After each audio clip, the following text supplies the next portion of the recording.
Ayan, nag-crave ng Clubhouse at tuna sandwich si Mahal. Wow, Mahal. Awit!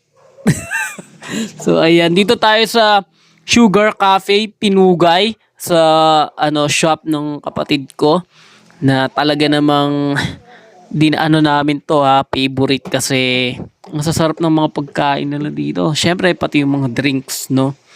And ang pinakamalupit dito mura. So ayan, meron pang mga games dyan, mga chess, dama, snake and ladder na pwede mong or pwede nyong gamitin, no, pang bonding kung kayo ay pamilya dito na pupunta.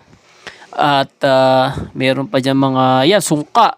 Tapos meron din dito mga babasahin, ayan, no, kung paano yumaman, payaman, power.